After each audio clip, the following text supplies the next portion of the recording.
Okay.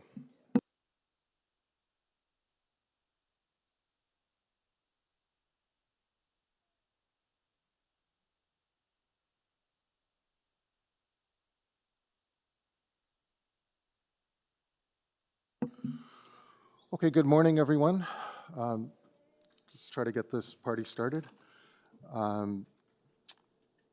My name is Stan Kumorik. I'll be your chair today. I would like to introduce, and I'm visiting, so I'm a little bit new, but normally I'm chairing at Etobicoke.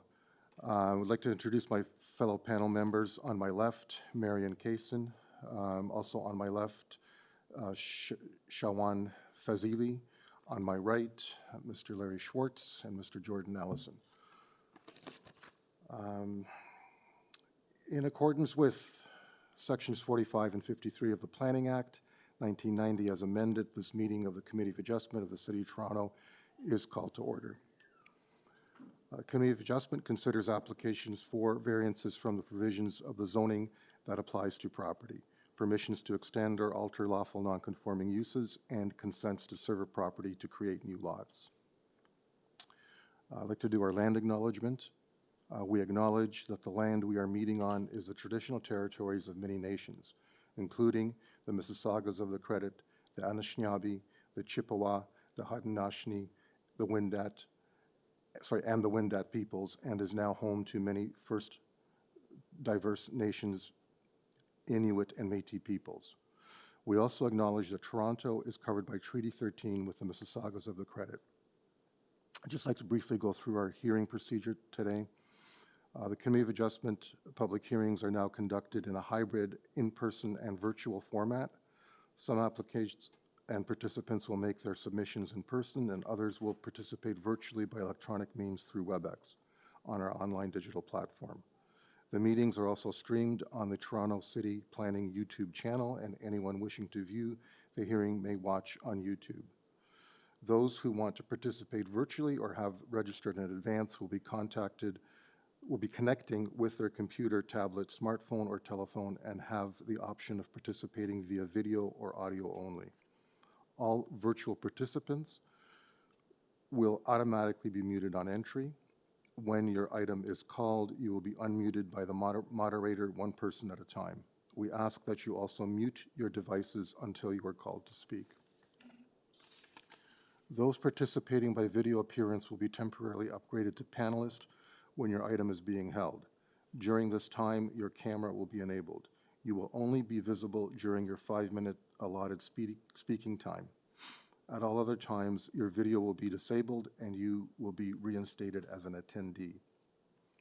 For both in-person and virtual participants, Committee of Adjustment staff will share presentations submitted in accordance with the written submission deadline. Those participating through WebEx are not allowed to use share screen or other panelist controls during a video appearance. The host will remove you from the panelist role if you fail to respect this instruction. Receiving a copy of the decision of the committee. People attending in person today who want to receive a copy of the decision of the committee on an application must fill out a decision request card, and those participating virtually need to submit a written request for a decision by email.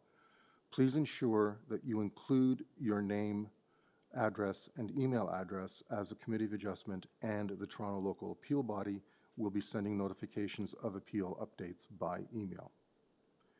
If you do not agree with a decision of the committee, you may be able to appeal that decision to the local appeal body, or in some limited circumstances to the Ontario Land Tribunal.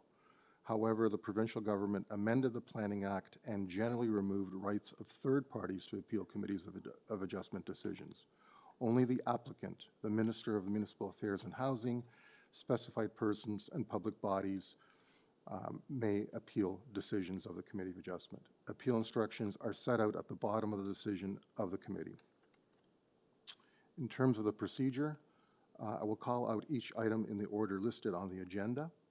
When making your submissions, where an application is uncontested, the agent or applicant may proceed with their presentation.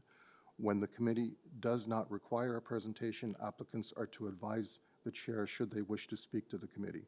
The committee may ask questions and/or take the matter into committee for decision. Each speaker, including the applicant agent, will be given a maximum of 5 minutes to address the committee. Someone will let you know when you're reaching your 5-minute mark. Any presentation or other materials you wish to submit to the committee must have been emailed in advance of the hearing. Staff and committee members cannot accept materials at the hearing. When addressing the committee, please clearly state your name and address. Please remember to confine your remarks to the matters outlined in the application. The applicant or agent will proceed first and will make a presentation to the committee on the application. Please note that the committee may not entertain revisions to proposals at the hearing today. The committee may decide to defer the application if substantially revised to ensure that the revised application is accurate and that all those entitled to notice of the application are informed of the changes. Then individuals either in support or opposition to the application will be invited to speak. Generally, we first call on speakers from the hearing room and then those participating through WebEx. Committee members may ask questions of each speaker after they have finished their presentation. When all speakers are finished, the applicant agent has the opportunity to rebut those issues, but only those issues that were raised by other speakers. This will mark the end of the discussion. The application will then be taken into committee for decision. I just realized I negated to introduce our Secretary-Treasurer for North York, Simon Lamb, at the end of the podium there, and Simon's staff, whose names I don't know, unfortunately. Okay. So starting with the agenda, our next item is confirmation of minutes from previous hearing. Through you, Mr. Chair, we have one set of minutes to approve. It's from February 1st, 2024, and the members present were Mr. Allison, Ms. Casson, and Mr. Vazelli. If you can ask for a motion, please. We have a motion to approve those minutes? Through you, Mr. Chair, I'll make a motion to approve the minutes. Thank you. Seconder? All in favor? The minutes are approved. Thank you. I believe, are there any declarations of interest for the morning session of either panel members or staff? Seeing none, and I understand there are no files to be deferred or closed, but I'll just double check. Through you, Mr. Chair, that is correct. There are no files to close this morning. Thank you. Thank you, Mr. Secretary-Treasurer. We can then start the top of the agenda. So we have item 1, 1700 Avenue Road. This is an application for a consent to sever.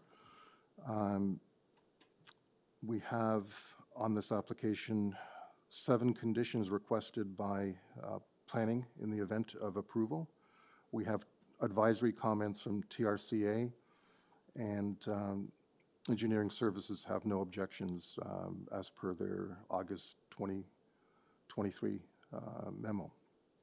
And the speakers,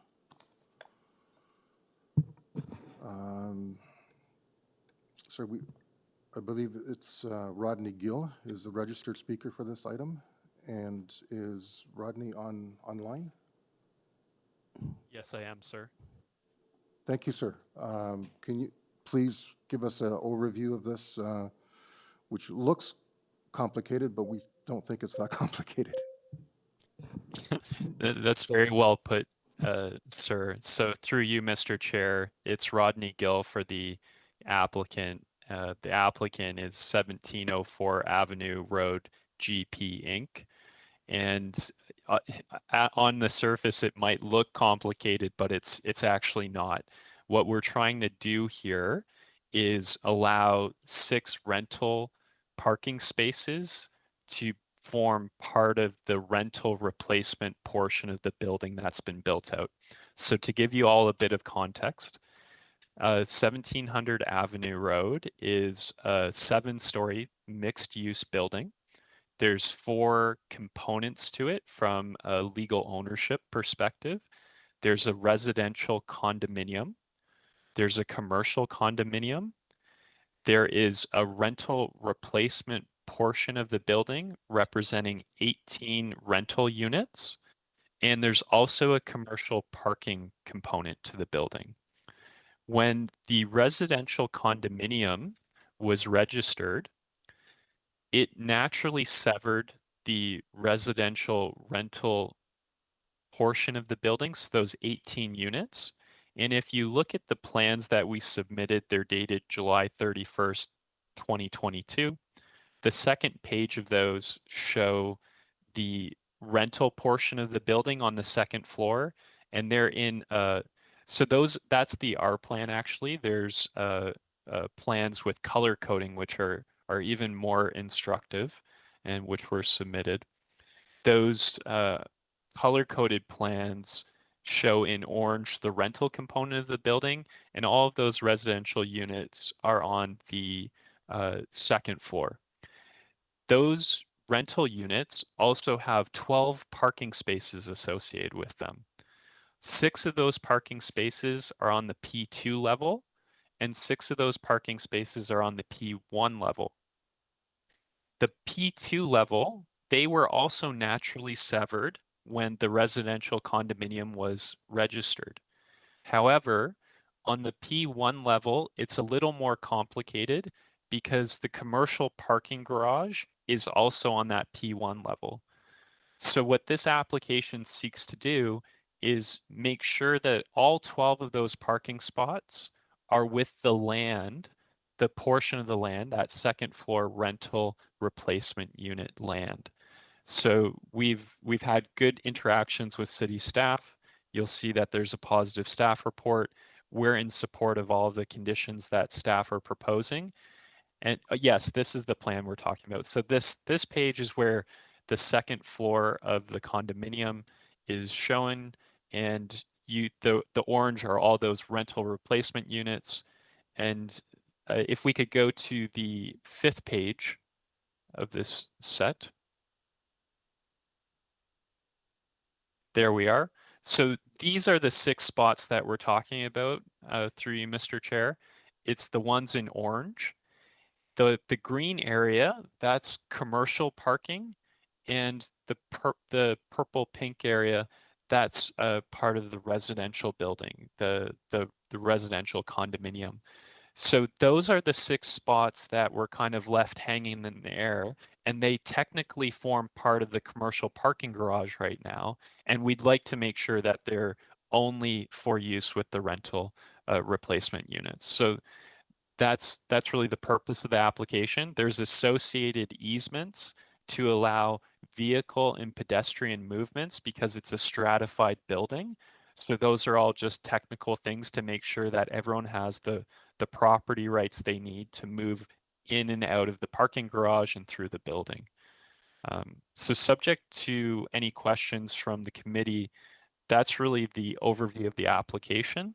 The consent agreement is suggested by staff, we think is appropriate, and we've dealt with that in our covering letter. And that consent agreement will further ensure that in the event the rental portion of the building is sold in the future, then all of these parking spots will have to go with it. Okay, thank you, Mr. Gill. I'm assuming there's no one in the audience to speak to this item, and we have no one online, correct? Okay, so members, any questions for the applicant?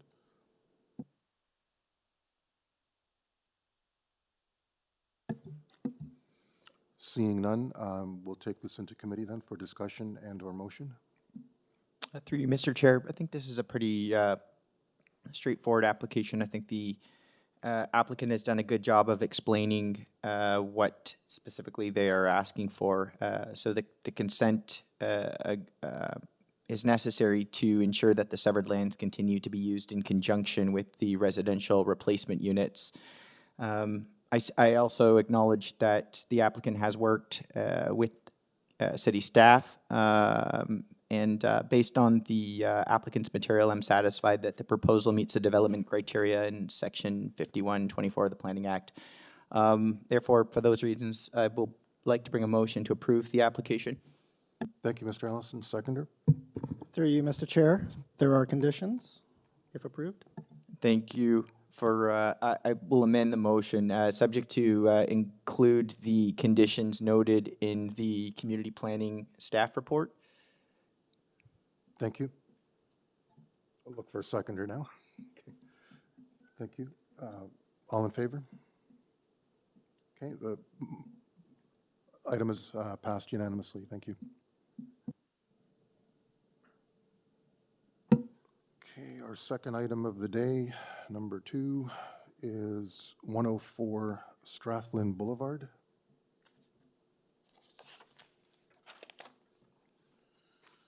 Okay, this is an application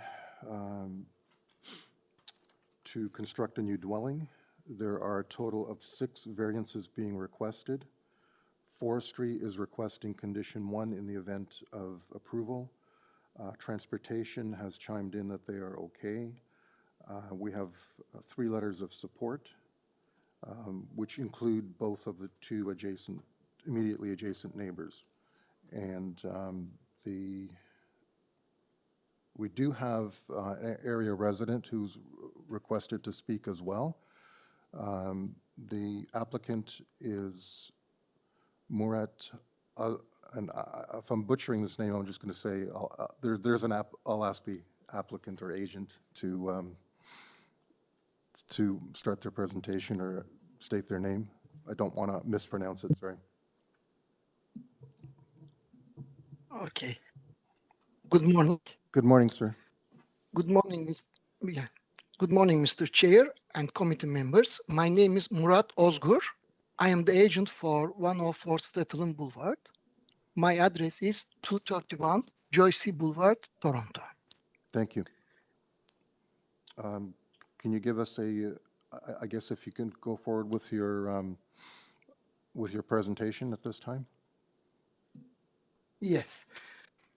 Is it possible to show the sporting material as well?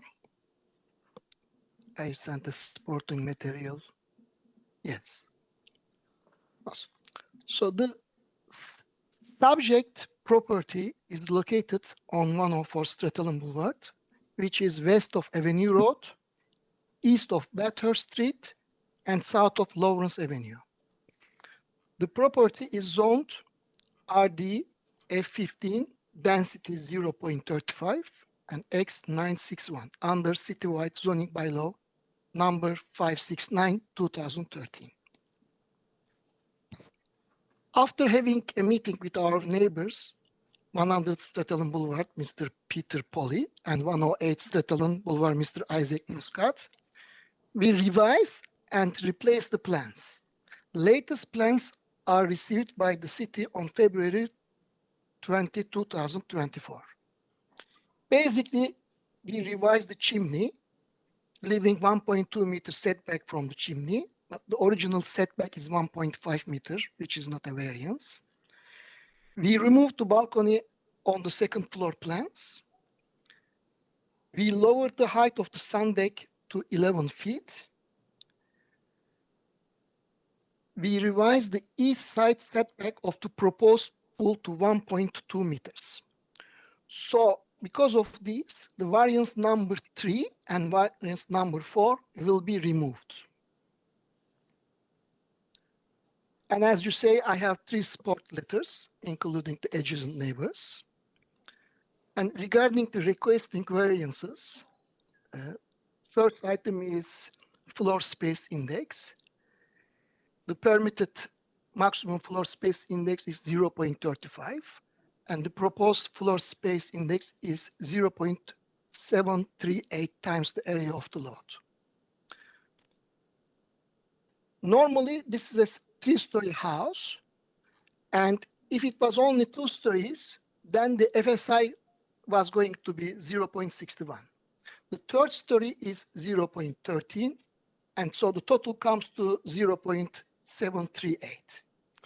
And also, there are recent approvals in the same street, such as 111 STRATHALLAN Boulevard, which is approved on June 8, 2023, with a FSI 0.833 times the lot. And also the site yard setback was 1.17 for the west side, and the east side yard setback was 1.719. And the permitted maximum building length was 24.56 meters instead of 17 meters.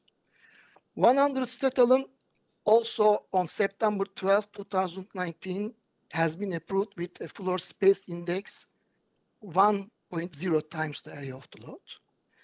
And also 207 STRATHALLAN on November 8, 2017 has been approved with a FSI index 0.71 times the area of the lot. And again, they were approved for the west side setback and east side yard setback for 1.23 meters. And the building length was 19.7 meters instead of 17 meters. So we are not asking any building length, depth, or setback as a variance, and our front yard or rear yard landscaping is not a variance either. And like I say, if it was only 2 stories, then the FSI was going to be 0.61. Third story is 0.13. That's why we are asking 0.738. Okay, thank you, sir. Second variance is regarding the garage. And then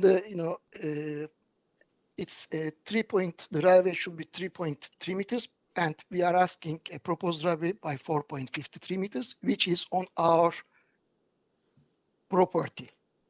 And within the public right of way, it is again 3.3 meters. 3 and 4 is removed. And the fifth one, this is for the third floors, the balcony of the attic. And instead of 4 square meters, we are asking 6 square meters. And when you look at the plans, or there's a 3D dimension over there, you can see that the balconies are not seen. They are hidden inside the roof area. Okay, I'm just going to ask you to wrap up, please. Yes, yes. These are all. Thank you. Thank you. I believe one of the neighbors is on the line, either Isaac or Barbara Muscat.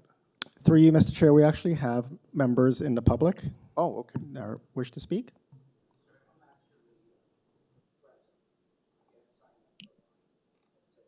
Okay, would you like to? Okay, please.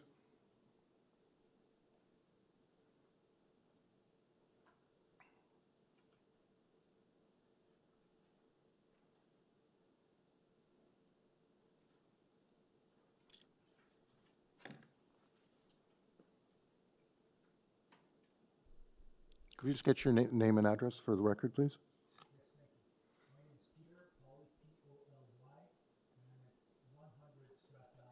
Is the mic on?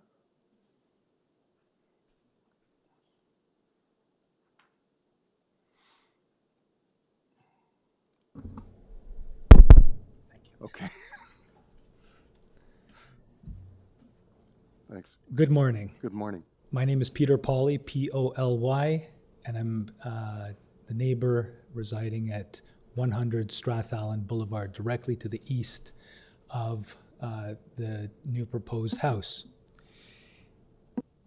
I have filed a letter of support that the applicant has submitted as part of its materials, and I'd just like to make a number of things clear because they were stated by the applicant's representative, but I'd like to make sure what was stated is abundantly clear to the committee. The agent for the applicant mentioned that there were revised plans submitted to the city. Those revised plans are as follows. They are the plans submitted on February 20th, 2024, and stamped as received by E. Greco at 8:54 a.m. February 20th, 2024. Furthermore, on those plans, the plans are noted as revised 19/02/2024. There has been an agreement reached between myself, being the neighbor directly to the east, and 104 STRATHALLAN Boulevard, and that is noting a number of things. And what my friend has asked for, and I want to make sure that in no uncertain terms, the committee is alive to this, is that these new plans are the plans that are being asked that the committee consider. And that any approval of these plans is based on those revised plans, and that approval should be tied to those new drawings, because those new drawings incorporate parts of my agreement with the applicant that go towards the overall understanding of why an agreement was reached. For example, they note the following. There is a 1.5 meter setback on both sides. The chimney on both sides was reduced to therefore have setbacks of 1.2 meters, as my friend said. The balcony at the rear of the house was taken away, so to speak. That variance is removed. But in terms of what is there, in terms of what used to be a window with very specific proportions, has been drawn into the drawings, and it was subject to part of our agreement. That is when you see my letter of support, where it states no platform, terrace, balcony on the second floor. It goes into detail what exactly the specifics of that will be. Again, there are specifics with regards to the chimney, the sun deck, and the larger setback. All of these are noted on the revised plans that were submitted to the city, again, stamped, received by eGreco at 8 a.m., 8:54 a.m. on February 20th, 2024. So provided that that is the applicant's position, which I believe it is, but needs to be without doubt confirmed, I have written a letter of support advising that in view of the action of the above, in view of the fact that the applicant has submitted a new set of drawings that address all of my concern, and more importantly, that these drawings, in layman's terms, are how the house is going to be built at the end of the day. I've reached an agreement with the applicant, and my letter stands. Thank you. Thank you, sir. Just have a couple of questions. I just want to make a bit of an explanation first. I believe you understand we're not approving, we don't normally approve drawings, we approve variances. I understand your wish to tie that to those drawings. And I just want to perhaps, for simplicity, if we can break out components of those drawings. So if it would be sufficient to tie it to the site plan and the elevation, would that accomplish your objective? Perhaps, if I may say, Because I'm also going to want to ask the applicant if he's in well, agreement with that. in answering that question, may we see the drawings that were provided? My only concern is to say, okay, if we're approving the drawings in general, you know, we don't want to have to say, well, the toilet must go here in the bathroom, the sink must go here, and like, we don't want to be that. There's nothing in the interior that I'm asking for. That's why I'm at, There's nothing in the interior. That's why I'm asking. It is all, yes, sir. That's why I'm asking if it would be sufficient for your purposes for us to approve it tying to the site plan and the elevation that faces your property. No, because the changes were on all four sides. It wouldn't just be facing my property. It would be facing all four sides. If I may ask, I'm not sure how to address the person who's in charge of the overhead, but if we could have the drawings, please, that were received by the city at 8:54 a.m., February 12th, 2024, up on the screen, that would have the most abundant clarity. And if my friend is asked, if Mr. Murat is asked about them, they're now up, so there's no doubt what we are dealing with. The stamp is on the top, I believe, and those are the plans that I am referring to. Those are the most revised plans, is my understanding. Therefore, the agreement that I reached with... Okay, so let me just summarize. Sure. So what you're asking for then is for us to tie to the site plan and all the elevations on those drawings. That would be sufficient for your purposes. Correct. In other words... That's fine. Yes, in layman's terms, because at the end of the day, there are members of the public who are neighbors who, you know, in terms of this language, that the house be built as per the drawings.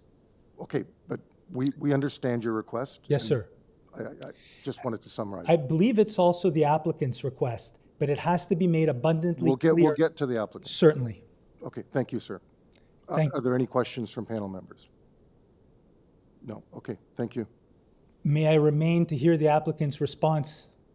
I believe there are other speakers or other individuals wanting to speak to this issue. Through you, Mr. Chair, the speaker can take a seat. Just have a seat. If there's any questions of you, you can come up again, but only if you're asked to respond. Thank you. Thank you for your time. Okay, I believe, is there someone else in the audience who wants to speak, please?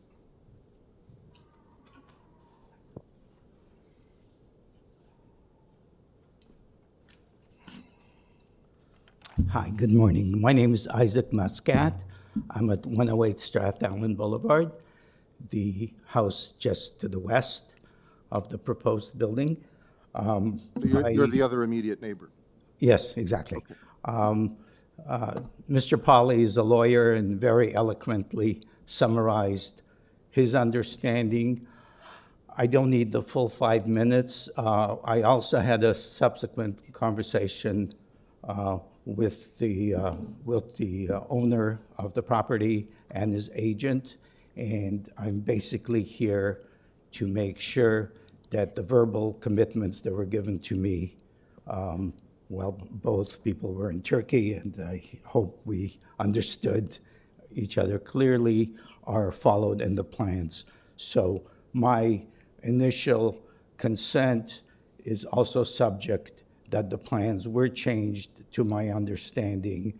And in particular, because I have 7 grandkids, I was very concerned by the swimming pool encroaching very close to our fence, which has been dealt with in our discussion. I want to make sure that's reflected. I also had an understanding that there would be sufficient safety, because for those of you who are parents and have kids under 10, it's hard to keep them from retrieving a ball or a frisbee or whatever. And so I want to make sure there's adequate fencing, and there was also cleanup after every day's construction. And again, those assurances were given. The final point was the 3rd floor balconies, which again, I was assured that there would be no more than a Juliet type of balcony that would not reach over the property and infringe either on privacy or on sunlight. And again, I'm not an architect. I take their submissions at their word, and I just want to make sure that that's enforced. Finally, if there are any changes to the plan submitted on February 20th, which go back on the promises made, then I have also advised the owner and their agent that I would object, and we'd have to start round 2. At this point, I'm pleased that the conversations were amicable, that the changes, the major objections were listened to and promised that they would be done. Thank you. Thank you, sir. So just to summarize, then, you're okay with the drawings of the February 20th, and if we tie to that site plan and those elevations? Yes. Thank you, sir. Okay. And is the applicant was online, correct? If we can get him back up. Yes, again, sir. please. All right, so there's really no one here opposing, so I don't think you need to do a rebuttal, but I just want to confirm that you're okay, should we approve these tied to the current site plan and elevations, if you're okay with that? Yes, the elevations are exactly reflecting, what our neighbors are asking, especially the rear elevation, removing the balcony, and that was their, Right, concern. and mostly. you're requesting to remove two Yes. variances as well, so it'll be revised. Exactly. Yes, Okay. I mentioned that, and the chimneys were a problem. So we said that although it's not a variance, we accept to reduce the chimney, leaving 1.2 meters. Okay, after I the don't think chimney, we need which to is get into all the details. The bottom Sure. line is, you're okay should someone pass a motion tying you to these current elevations and the current site plan? Yes, sir. And also, I think there is a forestry condition. I do realize that, yeah, thank you. Just want to get your approval on that, thank you. Any questions from Yes. members? Mr. Chair, I have one question for the applicant. The height of the sun deck that's being referred to in the neighbor's letter and has been agreed upon, we're talking about the roof of the sun deck, is that correct? And that's reflected on these revised plans? Yes. The top maximum. of the roof of the sun. Yes. Okay, thank you. Okay, any other questions, or we can take it into committee then? If there's any discussion, or if anyone's ready for a motion.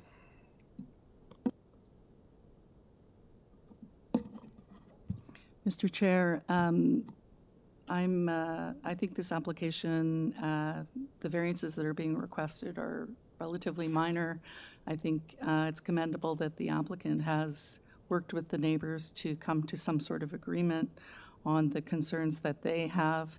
And I would be prepared to move a motion to approve, subject to that the property be developed substantially in accordance with the site plan and elevations received by planning staff on Feb 20th, 2024, and subject to the forestry condition number 1. And that's as revised with the two variances. Oh, sorry, with the revised variances, Thank I'm you. sorry. Do I need to reword that, or? No, I think we're good. Okay. Seconder?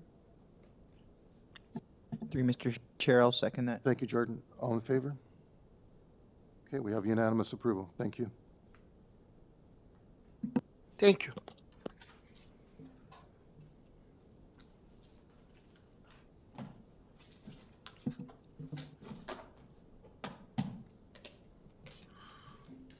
Okay, item 3 on this morning's agenda is 33 HEMFORD Crescent. This is a proposal to construct a new one-story garage addition.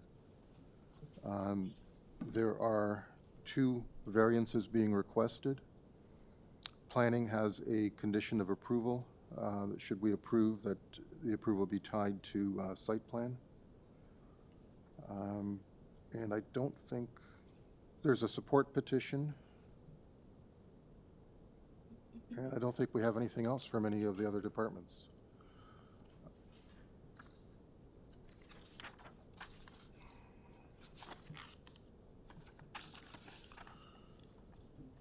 Okay, the applicant is Chloe Liu, and online. Irving, do we have Chloe? Yeah. Hi, good morning, everyone. Mr. Good Chair, morning. members of the Good morning. committee. Welcome. This is Chloe. I don't think we need a extensive presentation, but perhaps an overview, and then if members have any questions for you. Sure. Should I give an overview? This is Chloe. together we have Kenneth and Andre Delia from Super Cool Architects at 35 Golden Avenue, Suite 101, speaking as agents of the owners at 33 HEMFORD Crescent. Our proposal is a one-story garage addition, and the two variances we have are building length and side yard setback. We could talk about the first variance, building length 18.3 meters, noted at the bottom of the page, under the existing building length of 16.2 meters. The building length for this variance is on the minimum front yard setback line of 7.1 meters. That was taken from the average of the front yard setback of the two adjacent properties, both shown in red on the site plan. At the top, we could see the front yard setback for 35 HEMFORD is 6.5 meters, and at the bottom, for 31 HEMFORD is 7.7 meters. We think this building length variance is minor as it falls under within the average setbacks of the two adjacent lots, and the maximum building length required from the bylaw is 17 meters, and the existing curb cuts and rear yard setbacks will remain unchanged. And both owners of these adjacent properties have provided signatures on our letter of support for our proposal. We can now look at the second variance on the south side yard setback of 0.9 meters. There's an existing fence along the property line. If you could go back to the ground floor plan, please. The neighbors at 31 HEMFORD have no side windows on the ground floor level and only two secondary windows on the second floor. And in our opinion, the garage addition should not obscure views or create privacy issues and concerns to the south. The owners at 31 HEMFORD is in support of our proposal. Now we could look at the next slide. We could stay on the slide. We positioned the garage on the south side to allow a covered walkway to the front door of the house. We could now look at the next slide with two visual studies. On the left, we have the existing conditions on the left image and our current proposal of a one-story garage addition with skylights on the right. And to reiterate, the neighbors at 31 HEMFORD Crescent have no side windows and have signed the letter of support. And we respect and understand the committee's decision is not determined by past approvals, but the following examples show that our proposal and variance for a one-story garage addition is not foreign to the neighborhood. On our next slide, we've provided 5 relevant examples of past approved applications of one-story garage additions with variance of side yard setbacks less than 1 meters. And second variance at 31 HEMFORD, which is right across the street, has a 0.46 meter variance and a 2-story addition. So we think our proposal is similar in terms of scale, massing, and character to the development of the neighborhood, and therefore we believe the proposal satisfies all 4 tests. And lastly, our support has been provided by 10 neighbors on HEMFORD Crescent. And this concludes what we have to share with the committee today. And thank you for your time. Thank you. Any questions, or is there anyone in the audience? I'm assuming not. Any questions from panel members? No? And the other people are listed as co-agents, so if we can take it into committee for discussion and/or decision.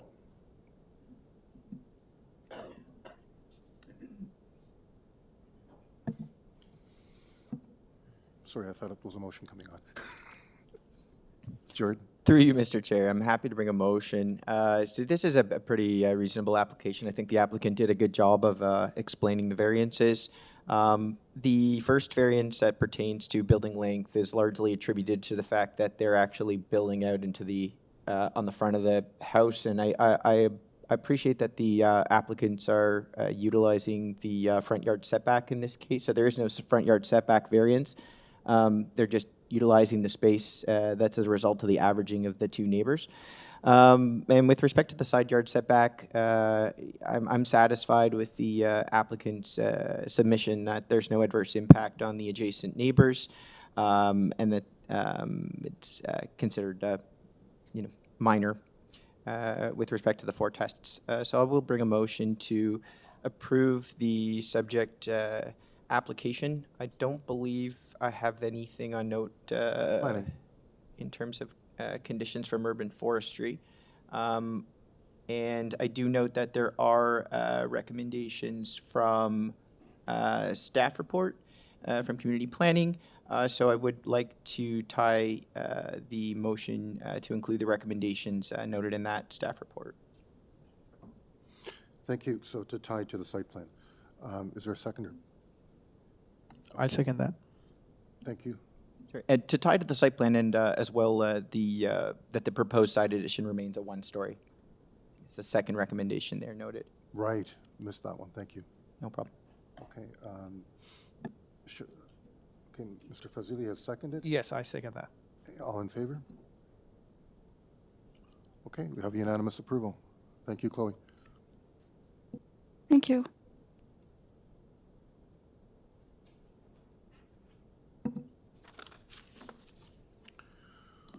Okay, item 4, 105 Shepherd Avenue East and 24 and 26 Lenoa Drive. And this is an application to develop a mid-size 8-story mixed-use apartment building. We have 7 variances being requested.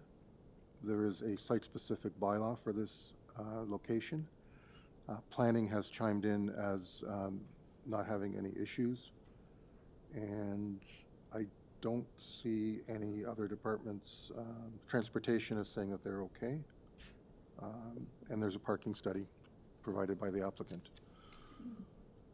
The speaker is Rohan Savig, if I've got that right, I hope.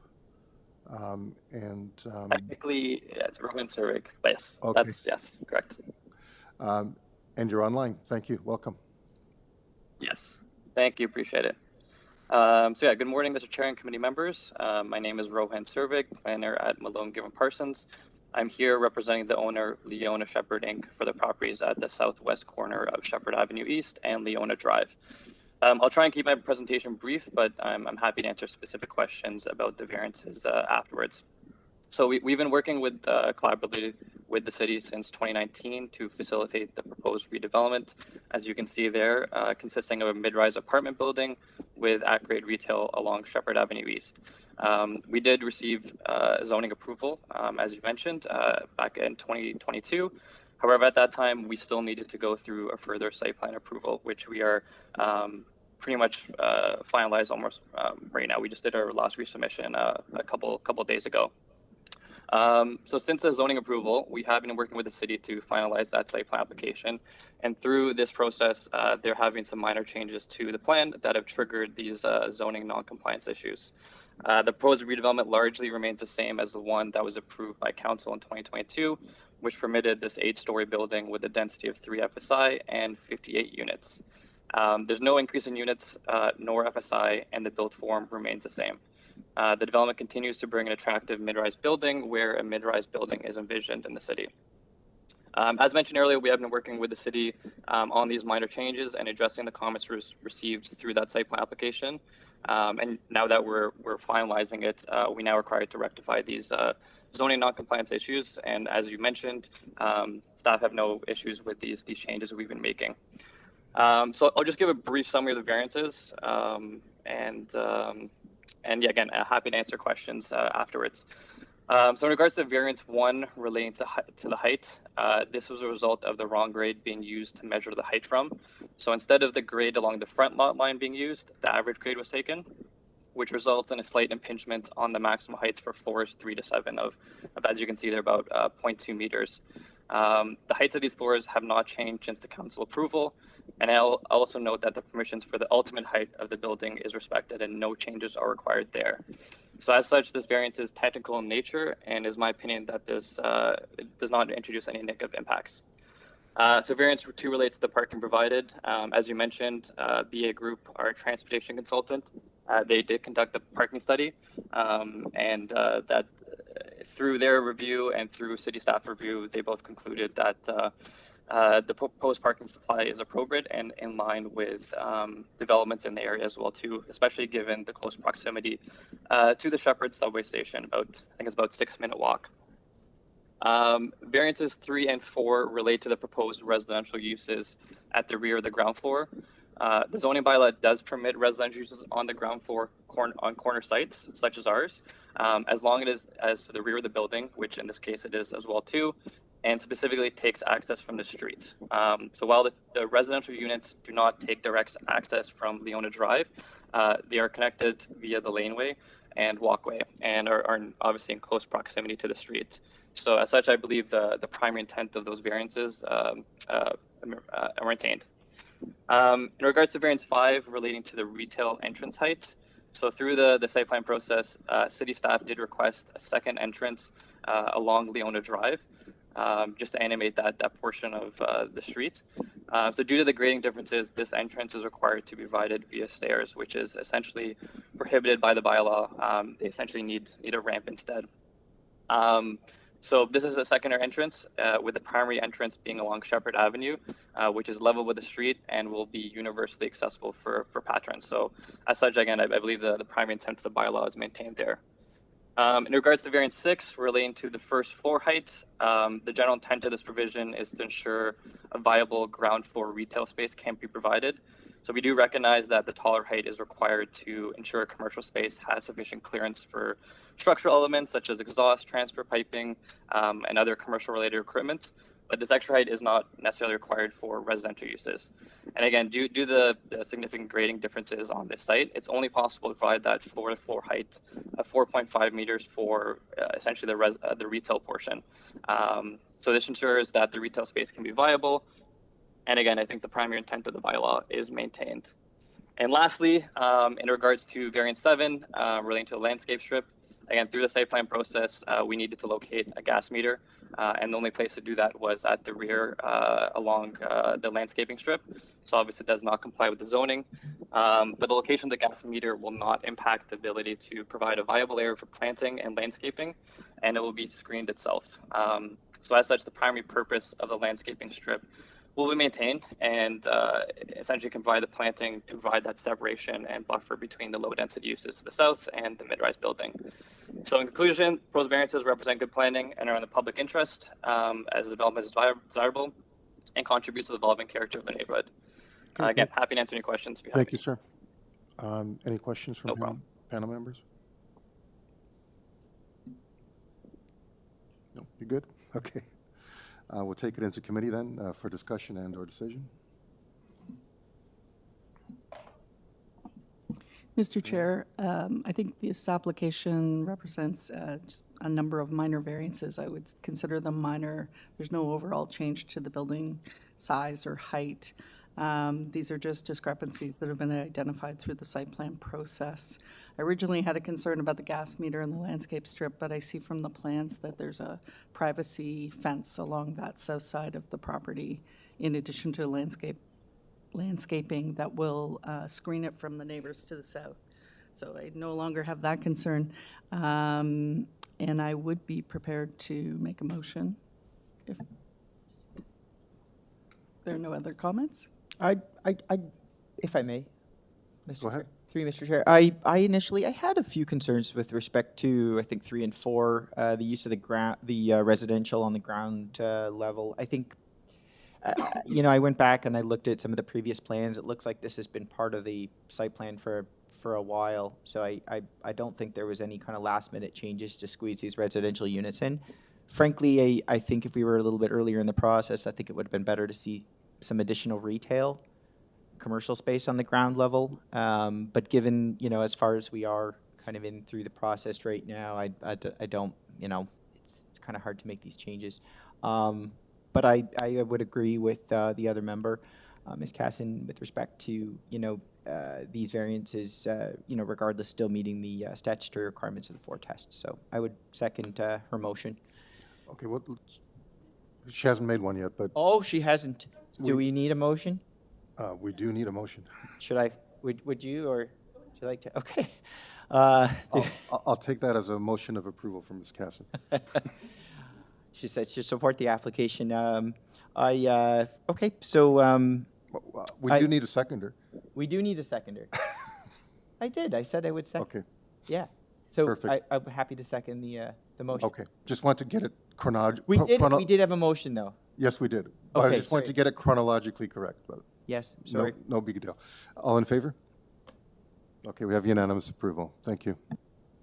Thank you.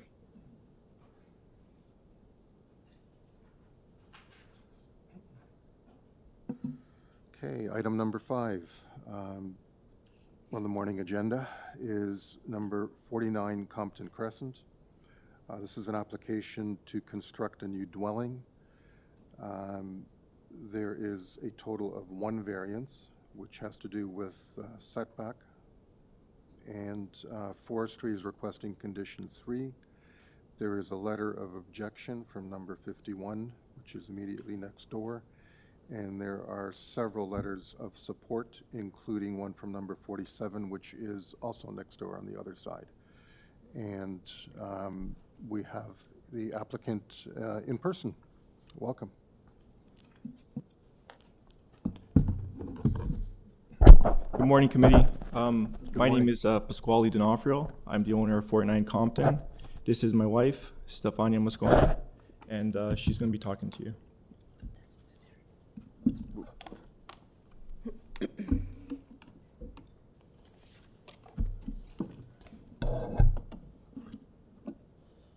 You get someone to introduce you. This is great. Welcome. Thank you. So my name is Stefania Mosconi. I'm one of the owners of 49 Compton Crescent. Good morning to Mr. Chair and committee members. I'll just start. So we are here today. I need a presentation to be put up, though, the supporting documentation presentation. There it should be, let's see, there it is, yeah, applicant's presentation. Yes, thank you, okay. So we are here today to discuss our minor variance application regarding the front setback. The minimum front setback is 8.76 meters, and we are proposing 6.75 meters. There are 3 main reasons we would like you to consider regarding this proposal. So slide 2 now. First, the proposed variance will allow us to have a larger backyard play space. Slide 3. We have applied for this front yard variance due to the diverse needs of our growing family. With 2 young children and 1 on the way, we greatly value our backyard space. Without this variance approval, the proposed main structure would extend an additional 2.01 meters into our backyard. This would take away from an ideal play area for our children. Our young children love being outside, and they enjoy the safety provided by the backyard. We have built many memories there, and it would be a shame not to make this effort to avoid having it needlessly reduced. Slide 4. Secondly, we want to continue outside play as there are extensive health benefits to being outside and engaging in play and discovery. These include impacts to physical and social and emotional and intellectual development, as well as mental health benefits. Slide 5. Now, this is especially applicable to one of our children who relies on an easily accessible safe space to enhance and develop his gross motor abilities, which is an area of need from the Hospital of Sick Children. In addition to his numerous private therapies that he attends weekly, he requires access to environments that can help support his motor development. We have included several studies that may be of interest to you regarding this benefit. But in summary of the noted research, outdoor play helps with activities that stimulate his vestibular system, which is his sensory system that helps develop his motor growth.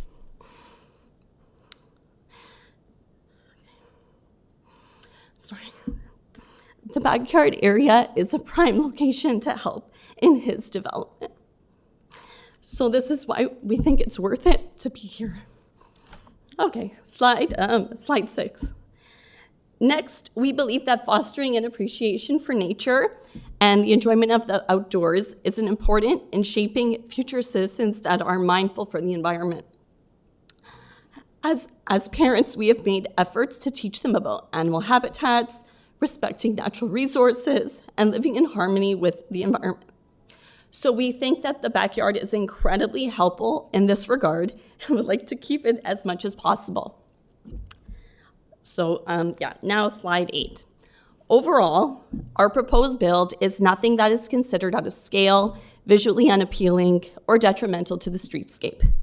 We have, like many on our street and in our neighborhood, submitted plans for a new family home that blends well with our neighborhood character. From the only letter of objection that we received, there's unsubstantiated and erroneous comments that were mentioned relating to elevation and drainage issues, sunlight issues, concerns over sizing, side setbacks, and privacy. However, if we dive through these ideas, which I'm sure we will, they are without merit and they disregard our adherence to the city bylaws, and they act as a diversion to what we're actually here for, which is a front yard setback.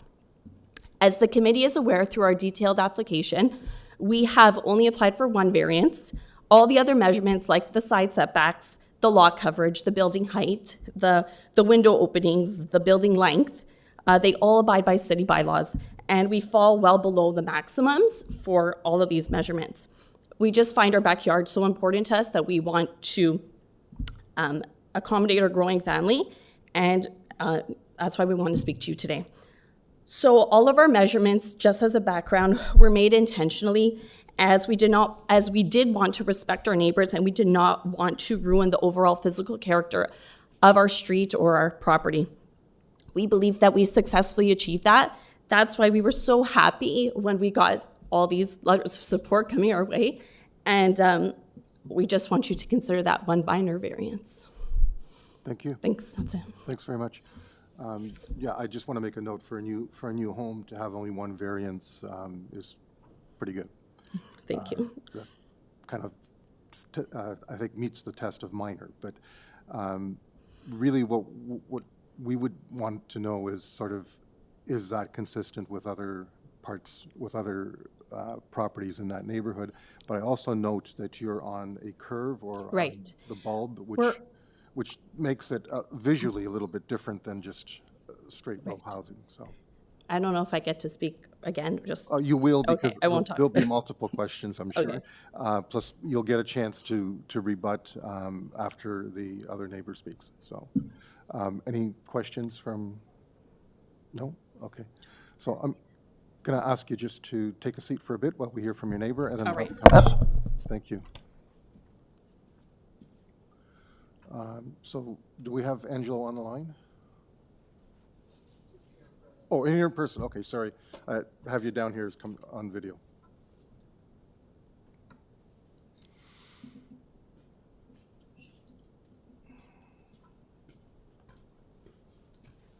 Okay, welcome.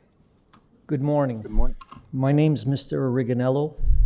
I reside next door at 51 Compton Crescent. That property is just north of the property in question, number 49, that our neighbor eloquently spoke of. I'm sure she received a lot of compassion through her speech. Anyway, we have resided here since 2000. We find that this variance, or this front variance that they're looking for, I think is non-compliant with the other properties on our street, most notably our own and the property next to them at 47. I'm sure they did their due diligence in making sure that they've received plenty of support from the neighborhood. The only problem is, aside from the one that lives next to them at 47, those others do not realize what we're going to have to be dealing with here. Our home is a bungalow. They're proposing to build a 4,000 square foot property, which will include multiple windows, a much elevated roof line, so to speak. And I think that this will gravely impact our property. Back in 2001, we had made an agreement with the neighbors at this property to give up a portion of our driveway, which we had since we purchased the property in 2000. Because of that, we are now very concerned about drainage, and especially with the build of this new home, which will extend, I believe, beyond 40 some odd feet, will compromise us not only in terms of the runoff of water from this large home, but also our kitchen dining room area, which is at the south part of our home, will be completely obstructed from sunlight, something that, as all people are aware of nowadays, that having proper sunlight in your home is very important. We only have one window facing south on that wall, and now it will be completely obstructed by this huge build. In terms of privacy, you know, all these big homes are being built, and it's taking away from some of the smaller homes, especially bungalows, that do not have the ability to see over, you know, property fences into other or their neighbors' yards. You know, this is an infraction on our privacy. And as far as I'm concerned, I don't believe that this property should even be given a permit. I feel that the purpose for this property, in my view, being that it was a rental property for many years, is only being built for the purpose of elevating the value of this property and eventually being sold off. This is just an opinion. But anyway, I do believe that this committee has to consider the fact that, you know what, our privacy rights should be looked at, and the fact that the elimination of proper sunlight from the south wall should be strongly considered, and I think that there should at the very least be an amendment to this property.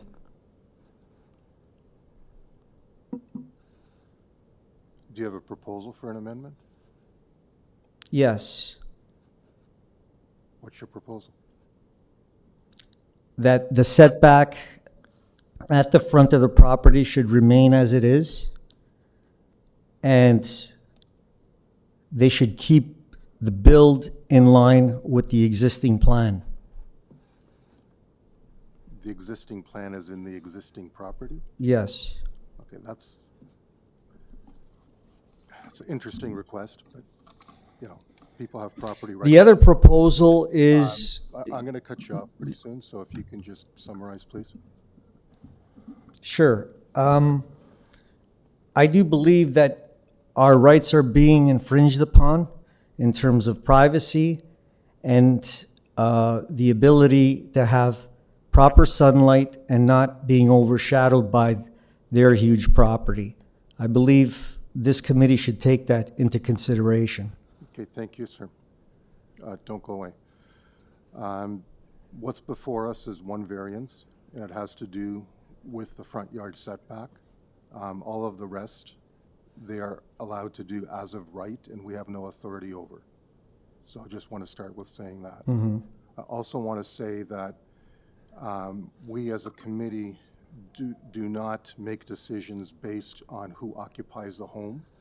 So although I thank the applicant, you know, for their impassioned presentation with regards to their kids, we don't know. We have to look at precedent. We have to look at what makes sense in terms of bylaw and what makes sense in terms of the property. We don't zone for people, we zone for houses. So that's not going to be taken into consideration in our deliberations. What will be is whether this is minor or not, and whether it meets the four tests of of a minor variance. Well, I believe it does not, sir. We understand your opinion. I'm just trying to provide some overview. I've read the 4 tests, and I believe that that major concern has been addressed. Most notably, the one regarding privacy and the ability to have proper sunlight in a home that has always had it, and now it is being restricted. Yeah, well, you know, you can rebuild yours too, so no one's stopping you. I have no intention to, Well, some people do. That's their right. but I shouldn't have to just in order to regain sunlight that we originally had. Okay, we're not going to get into that discussion. What's at issue here is one variance, the setback. And I thank you for your presentation. Does anyone else have any questions?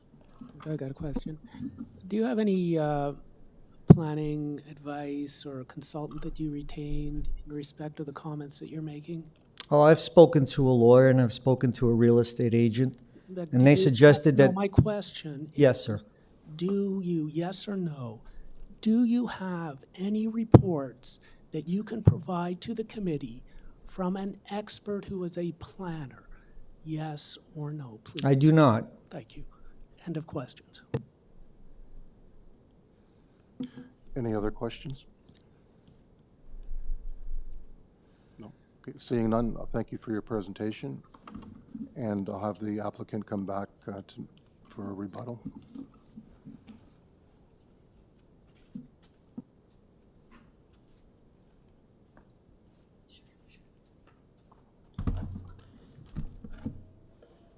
So what's at issue here for us is whether you get to set back your house the 2 meters or not.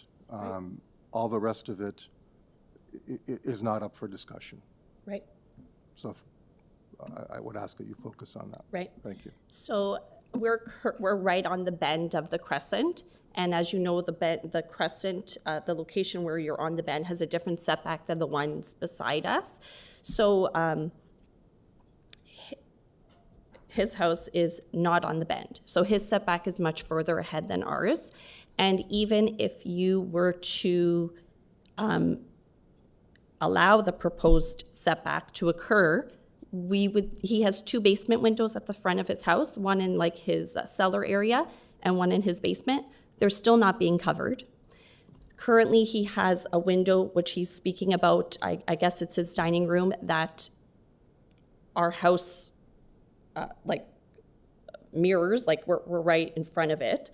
And if you, no matter which way you move our house, we're still in like, it's still covering it. So, and in terms of the privacy, if you move our house back, even though we have our window allowances on that side are less than the maximum, our house is still further back. So, I mean, for privacy, it would actually help them if you move our house up, so the window openings wouldn't be so further back.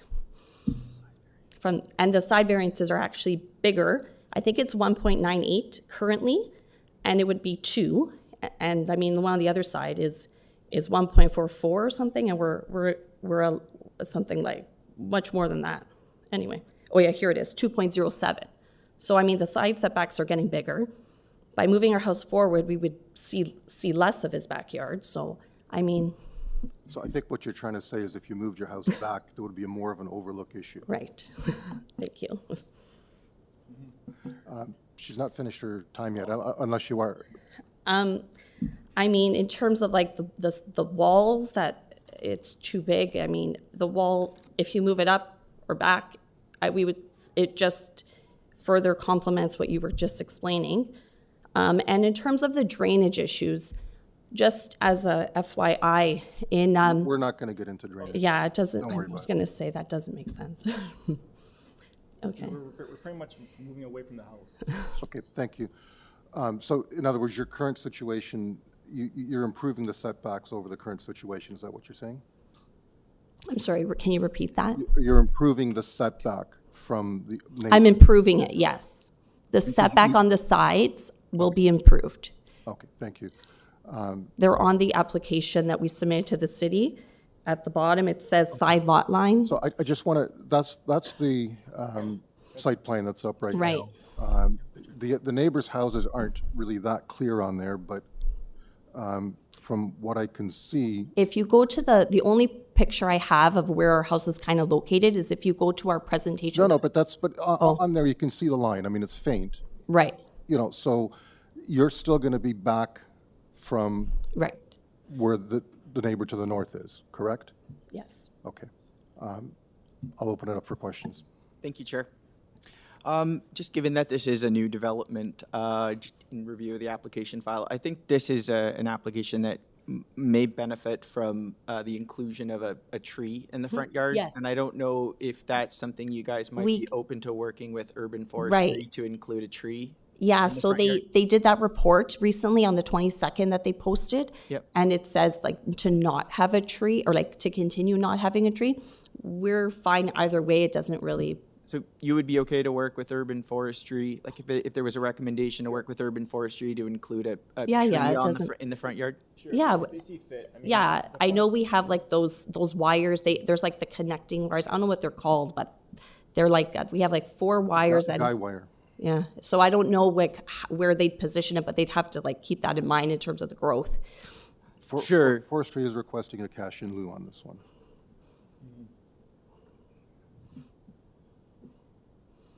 It doesn't matter to me, whatever. But, yeah, okay.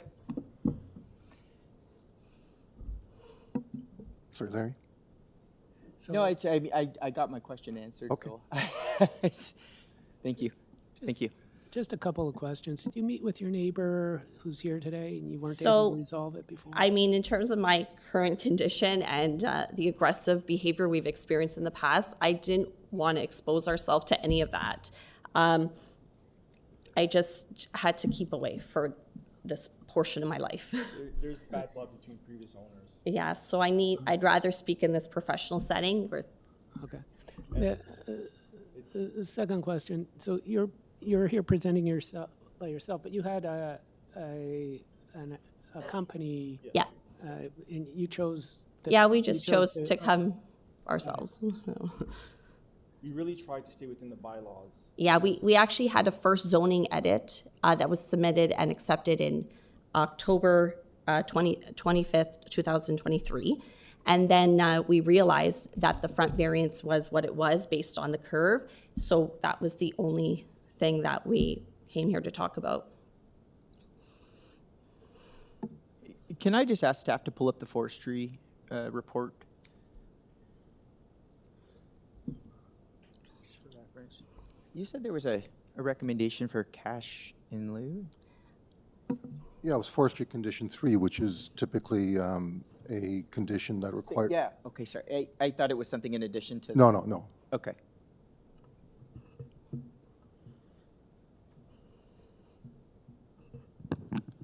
Through you, Mr. Chair, I just thought I'd quickly mention, maybe for the neighbor's benefit as well, any portions of a build that is within the bylaw, the city has no jurisdiction to ask or force the applicant to change their plans. Meaning, I don't see a height variance or a side yard setback variance or a rear yard variance. So the city has no jurisdiction, neither does this panel, to ask or force an applicant to adjust their plans if portions of their That's what I was trying building. to clarify earlier in the. That's right. Thank you. Yeah, I mean, forestry basically is saying there's no tree there now, but because it's a new build, we'd like you to pay for a new one. I'd like the tree to be on the property.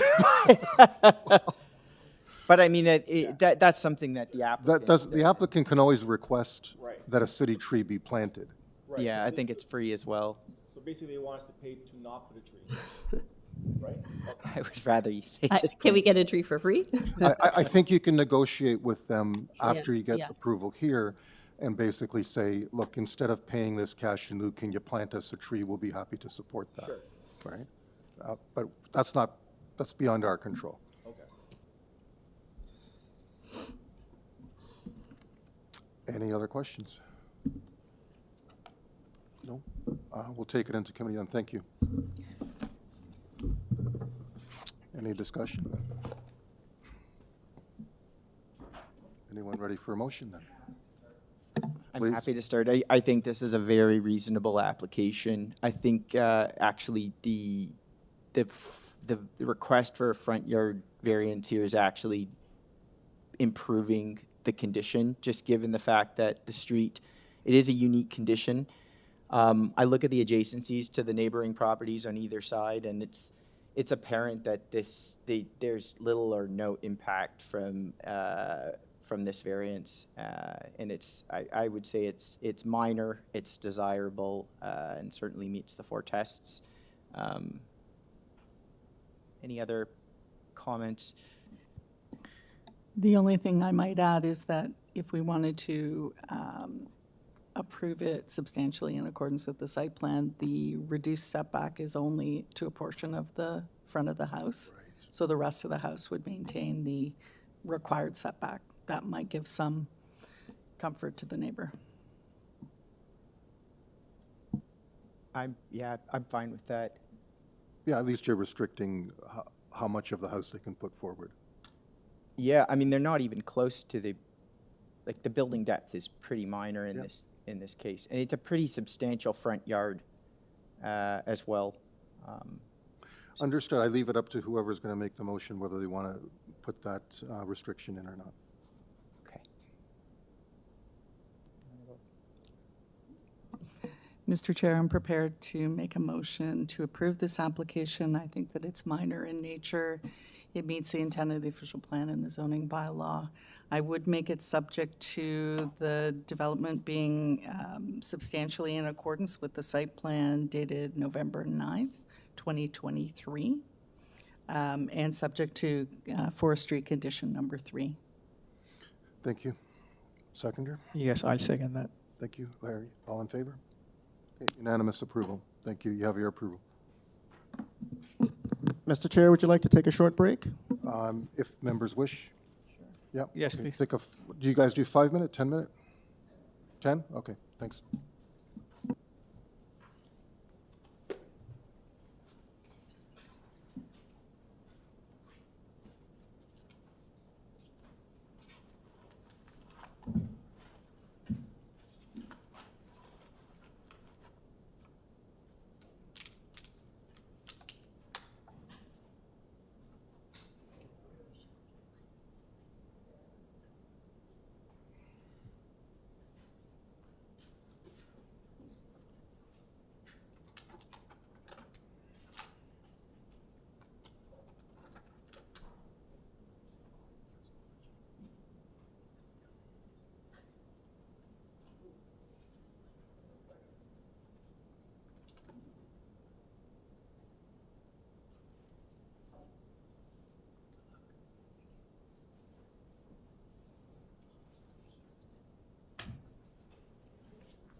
one again, eh?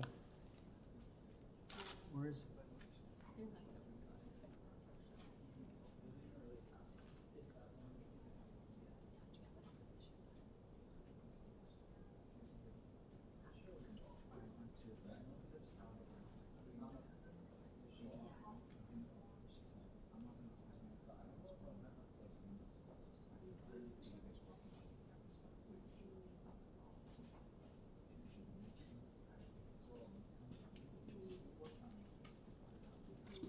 There'll be issues.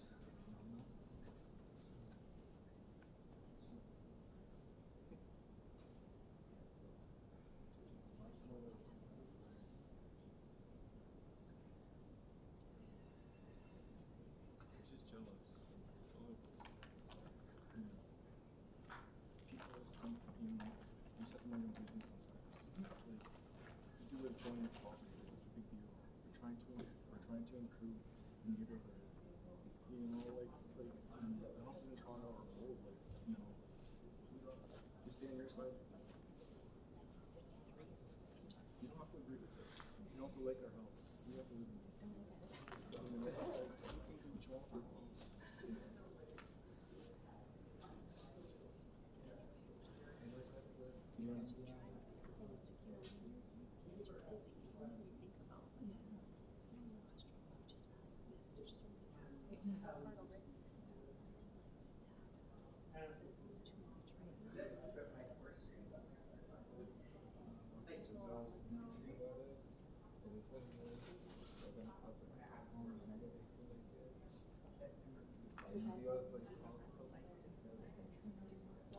No, they're all good. Just, you know what, this guy's good. He sued us for squatters' rights, okay? So what that means is, sometimes the neighbor can claim their property, okay? And there's a law, and he tried to take 0.4 meters from us, and he failed. We did a lawsuit, and there's an agreement saying about the United States intact. So because he lost, he's really upset.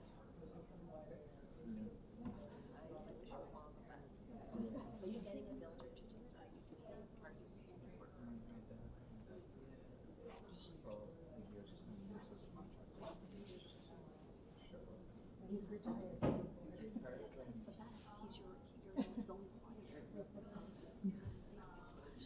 I wish we had one handy. We have to ask people like we have to yeah.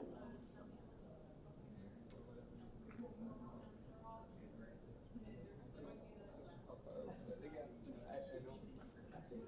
Thank you. Good luck. Give me your number and stuff. As long as he's he's one of the people who like will never retire. Yeah, that's how it is. That's how it is. I know. You know what? It's good for us. You know, like the day-to-day, like kind of coordinating everybody.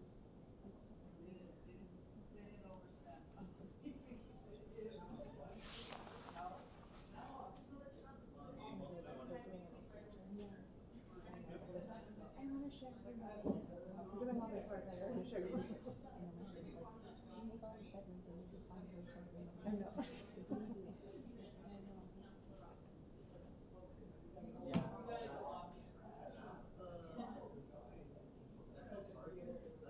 Even if it's only like, because he's like,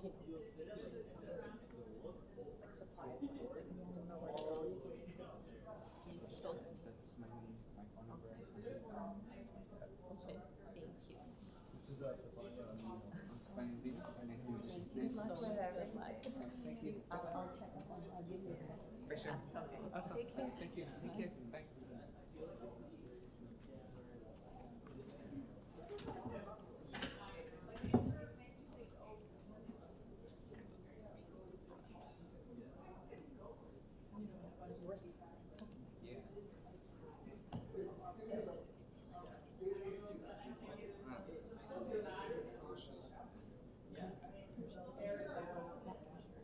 No, definitely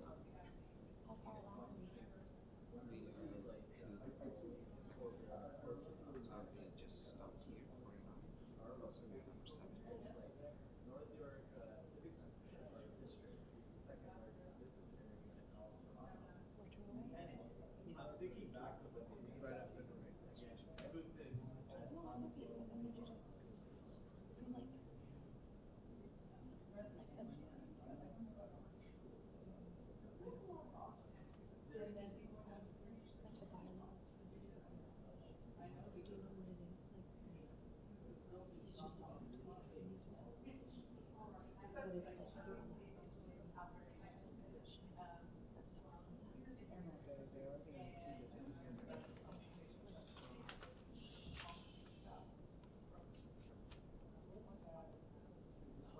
they're saying it's 4.22% is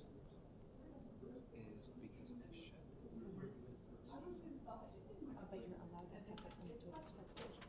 Let me see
So this is why you're allowed, let's say, 5 meter by 3 meter, right? That's basically what it is, right? So you're 488, right? So this is 488. This is 311. So if we make this, if we reduce 11 centimeters, or whatever, that's basically what we have to do. So then just change it. You guys change it in like the front. Yeah, Basically, the trial was just slightly different, but because the other girl named just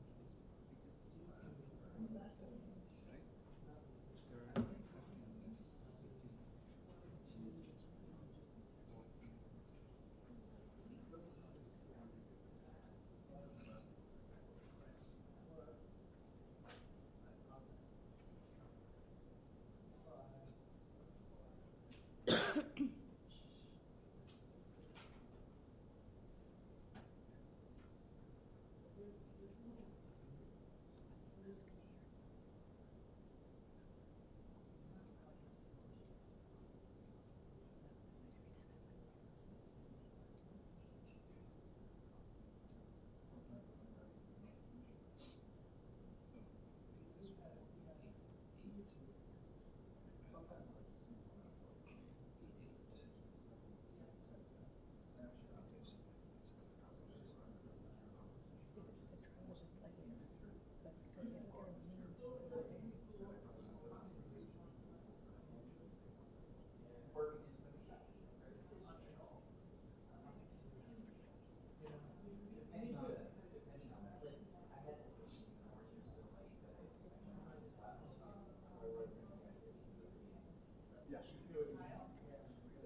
Okay, through you, Mr. Chair, we're going to resume, and we're on item 6.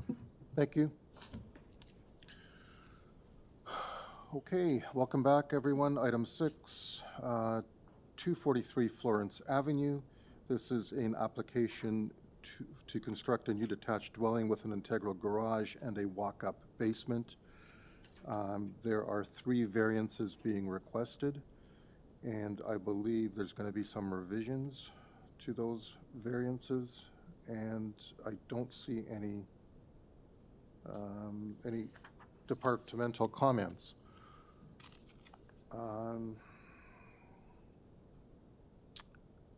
The agent for the application is Shadi Arani, and I believe is online. Yes, Mr. Chair, I'm here. Oh, you're there. My apologies. Welcome. We also, Thank you. we Good also, morning, Mr. Chair. Good morning. If there is someone else online as well, an area resident, so I will have you do a presentation. And if you could perhaps address the revisions up front that you're proposing.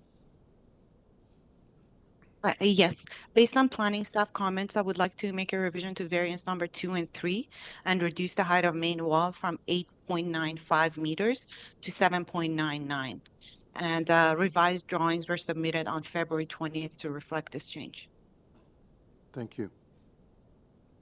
Do you want to give us a brief overview of the application? Yes, for sure. So we are in fact requesting two minor variances. One would be the lot coverage and the other one would be the height of main walls on either side. So that makes it three variances. The first variance is the lot coverage where the bylaw allows for 30% and we are requesting 32.86%. Attached slide, as you can see, shows the lot coverage approved in the neighborhood. So the coverage is, we did this study just to make sure that the coverage is in keeping with the new developments in the area with the approved committee of adjustment decisions. Also, I want to mention that this lot coverage was achieved while fully complying with the front yard, rear yard setback, side yard setback, as well as the building length and building depth. So it shows that the actual footprint of the building is in accordance with the bylaw and appropriate for the size of the lot. With regards to the second and third variance, which is the side of the main wall to accommodate proper windows on the second floor. After receiving comments from staff, we completely modified the roof because it was the roof type that we chose that caused the height of main wall. And we reduced the height of main wall on both sides. If you kindly go to the next slide, attached slide shows approved height of main wall variances, again in the neighborhood. We had a discussion with planning staff, and they told us while there are some height of main wall, it's because it's not the full 70% on the side. So they asked us to reduce it, which we followed, and we reduced the height, and planning staff was satisfied with this reduction. As a general note, after there was a front tree on the site that was removed by City of Toronto because the tree was unhealthy. After the tree was removed, we completely flipped the design and drawing just to make sure that we are not injuring any further trees. And the reason for two different revisions on the plan submitted, one was for planning staff comment, the other one was for the tree, and urban forestry has no comment. Planning staff was satisfied with these changes. We tried reaching out to the neighbors. I door knocked on the nearby properties. If I couldn't reach out to them, I left a letter for them with my contact information so they can contact us if they have any questions or concerns. Thank you, and I would be happy to answer any questions. Thank you for a very succinct presentation. Any questions from panel members? Through you, Mr. Chair, just a clarifying question concerning the revision to address the side main wall height. Is my understanding here is that essentially if I look at the initial plans that were submitted to us in the package versus the updated plans, it appears that they're essentially taking the portion of the roof that's adjacent to the side main walls, and instead of having the side main walls go all the way up, they've actually pulled the roof down over, like they've draped it over the side main wall to kind of drop the height on the side. I just want to confirm that is the extent of the revision, because I don't see actually any changes to the actual building height, still at 10 meters. Maybe if we could just get some clarification, it'd be helpful.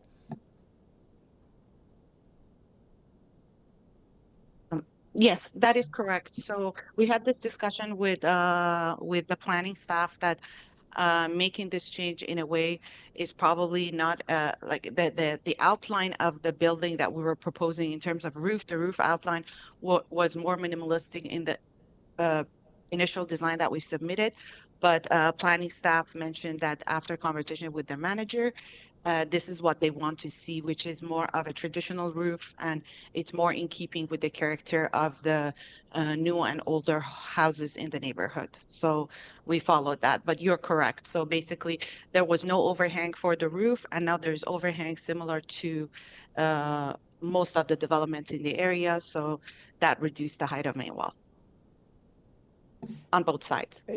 Is it your opinion that the revised plans reduce the overall massing as a result of that alteration? Honestly.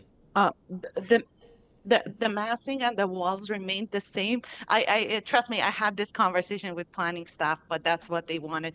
The massing and height remained all the same.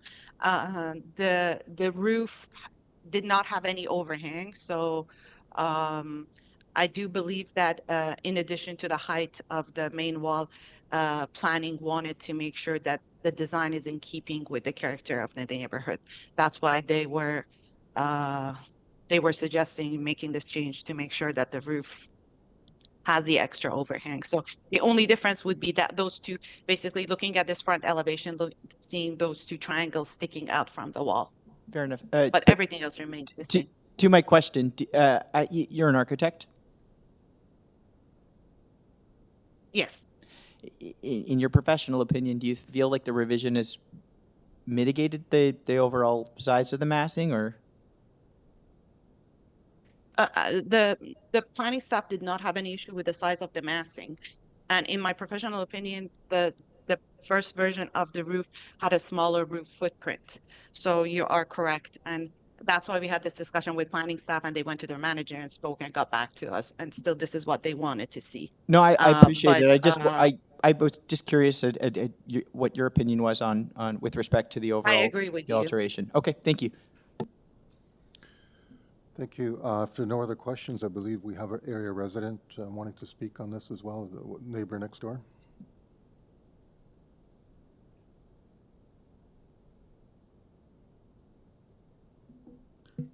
Through you, Mr. Chair, I've morning, Chair. unmuted a Hongzi Gang. And yeah, good morning. Good morning, Mr. Chair and good morning, committee sir. Member. Yeah, I'm the next door neighbor at Florence Avenue. I just noticed. I mean, the drawing. So your address is 241. Yes. Yes. Okay. Go ahead. Yeah, I noticed the drawing is different with the drawing we originally received on the notice. Other than the roof, I saw basically the elevation being kind of flipped, right? For example, the front entrance original drawing was on the west side, on the right side. Now flipped to the left side. I'm not sure what's the reason. Okay, well, we'll get the applicant to answer that. Is there any other questions you have for the applicant? Well, yeah, originally I did have another question about the main wall height, the variance. Okay, do you have an issue with it being flipped, or you just wanted to know why? Yeah. Yeah, I just want to know why. Yeah. Okay. And that's your only concern or your only question? Yeah, basically my. Okay, so why the elevation being revised, be flipped? Okay. Yeah. Second is the half-meter variance. Why? Why is there a half-meter variance? Yeah. Okay, we'll get the applicant to address that. Okay, thank you, sir. If we can get the applicant back on the line.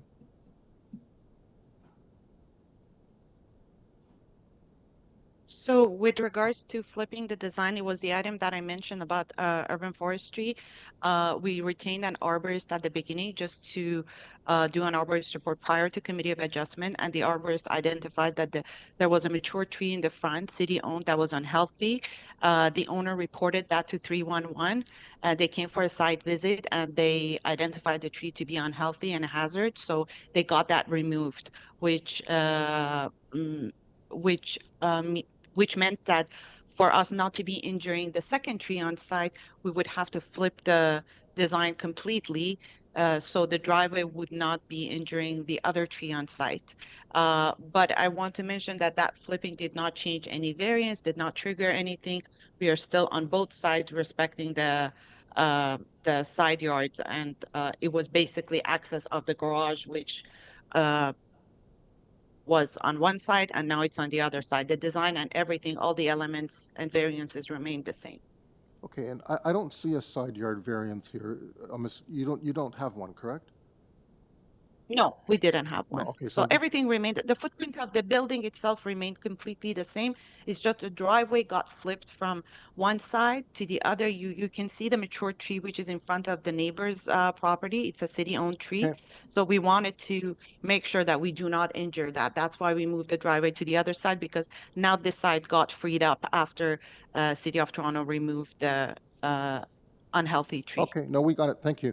I'm just gonna bring, we normally don't do this, but we've got a little bit of time this morning. I'm just gonna bring the neighbor back and just to confirm that he understands the reason you've flipped this now. So, Okay, Charles? thank you. Yeah.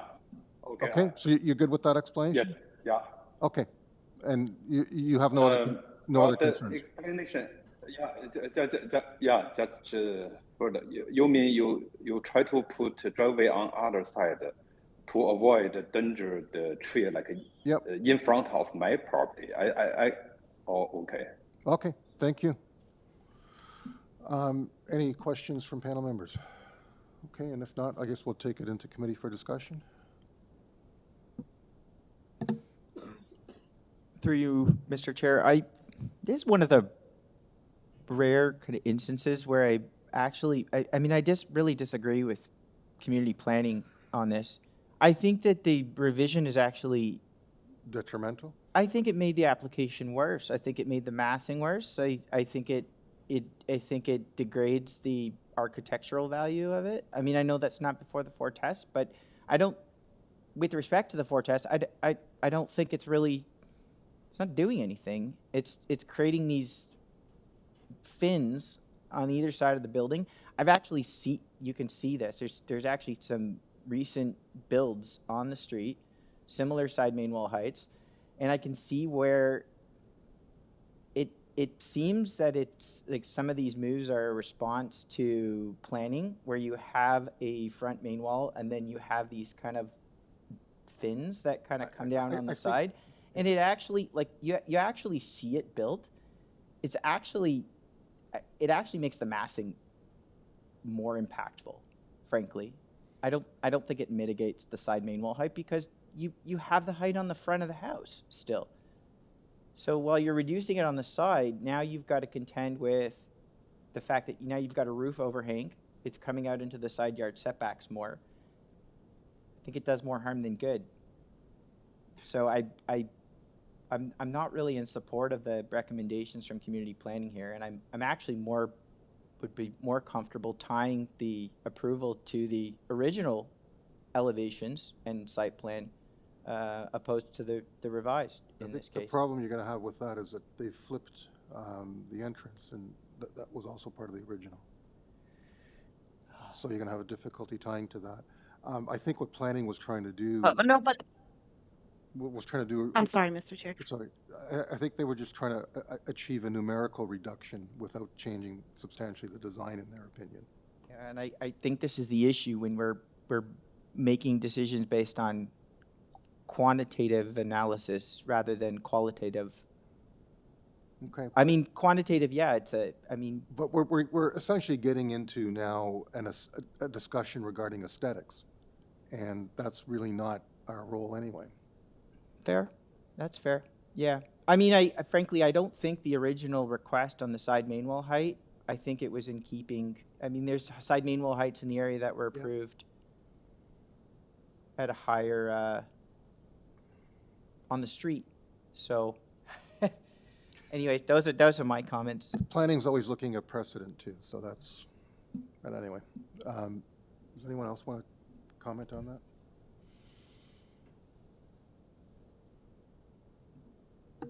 Through you, Mr. Chair, I think with this application, I am actually satisfied with the job that they have done with the request from the city staff.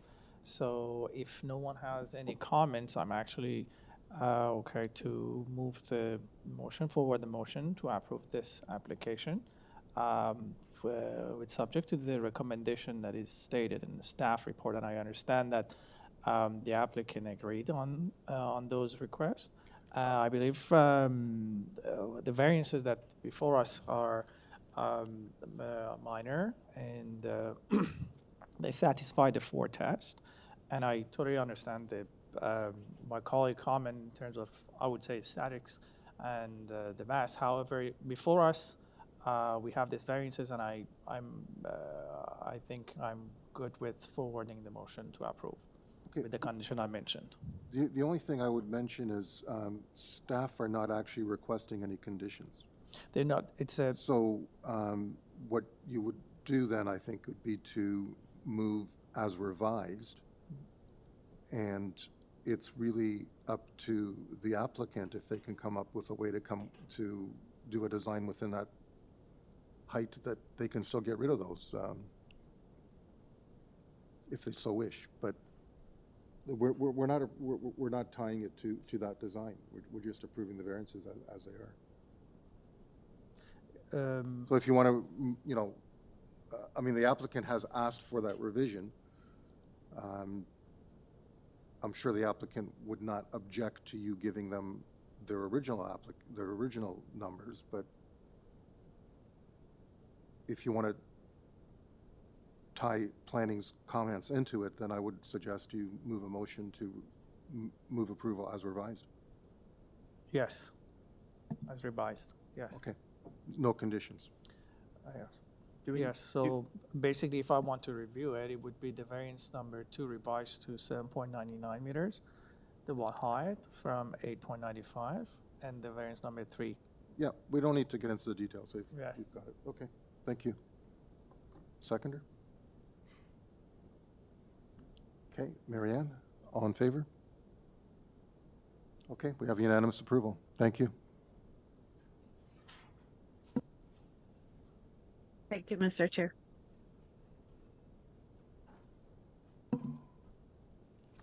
Okay, number 7. This is 136 LEACREST Road, and it is an application to construct a 2-story rear addition to the existing detached dwelling. Forestry is requesting condition 1 in the event of approval. Metrolinx has provided advisory comments. There are 4 variances being requested. Sorry, I should have said the variances first, but anyway. And Ida Evangelista is the agent. Welcome, Ida. Good afternoon, Mr. Chair, Good members. afternoon. Ida Evangelista on behalf of the owners of 136 LEACREST. And I don't think we need an extensive, presentation here, but perhaps if we can just get some highlights and then questions from panel members, if any. Yeah, absolutely.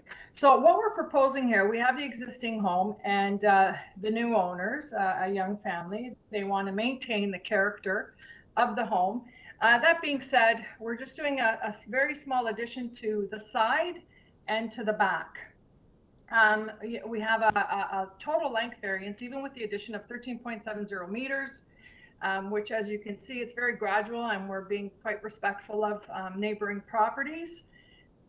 At the back, we currently do have a garage and a shed, which will be removed and amalgamated as one. So the variances that we have, you see that we do have parking space width of 274. Transportation, they're okay with the variance. We do not have side yards. We have no landscaping variances.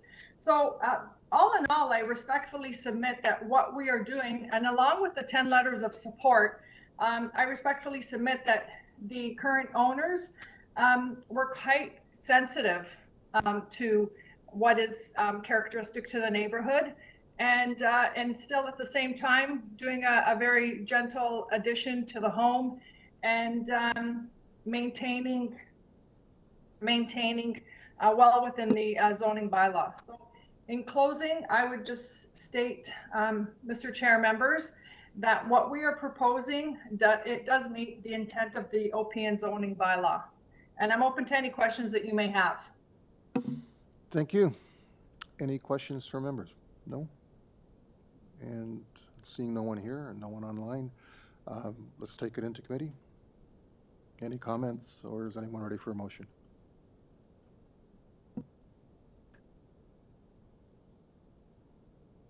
Through you, Mr. Chair, I actually had a question for the Yes, applicant. please. If we could bring up the applicant. I was going to ask about the with creating a parking space in regards to that. What impact will it have on a tree on the front? Could you please share your comments?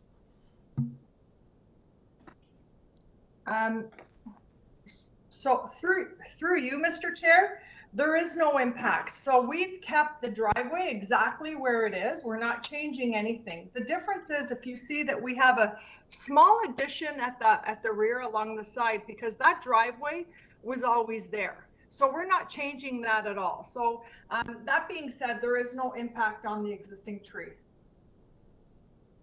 We were quite mindful of that. So there's no change to the driveway?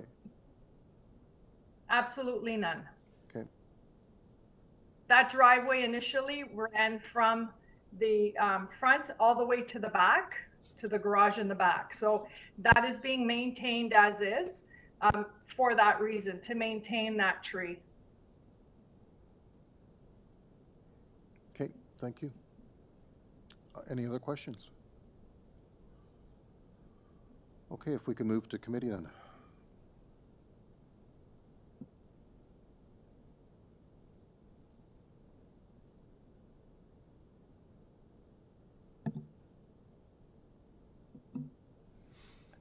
Through you, Mr. Chair, this is a pretty relatively straightforward application.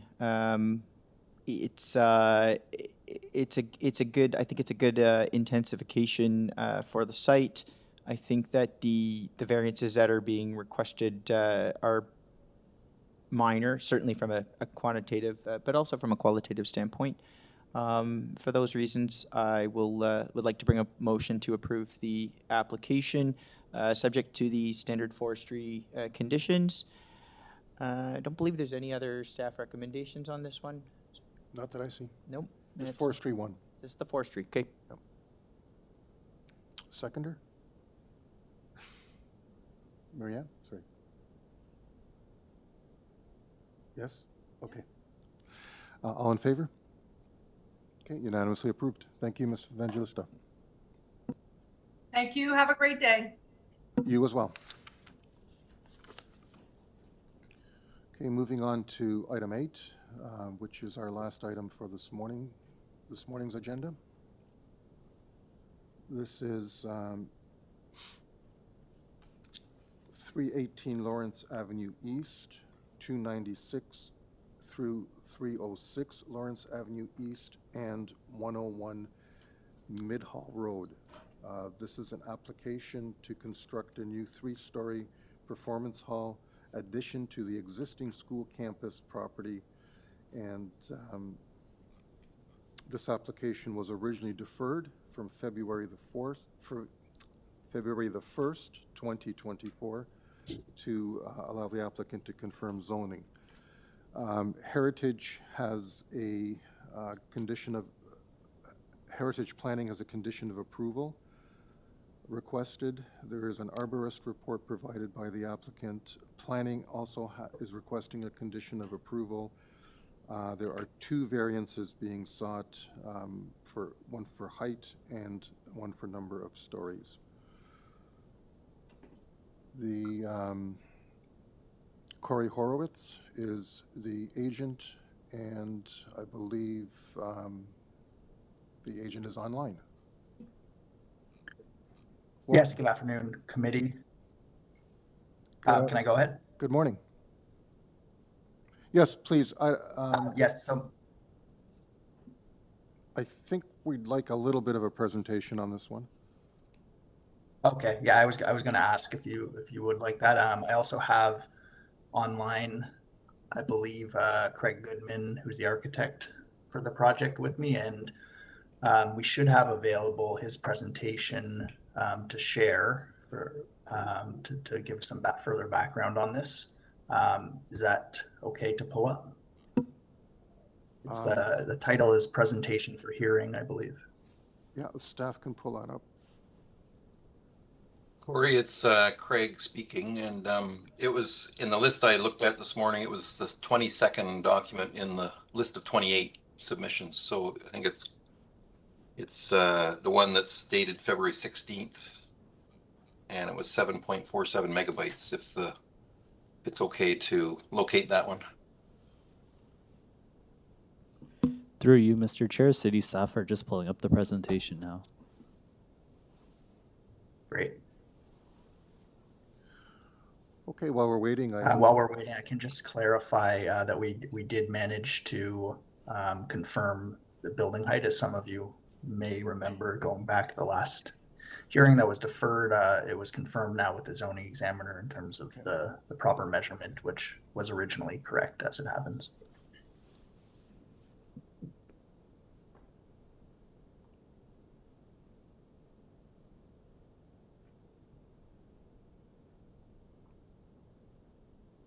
Maybe while we're waiting, should we just complete introductions?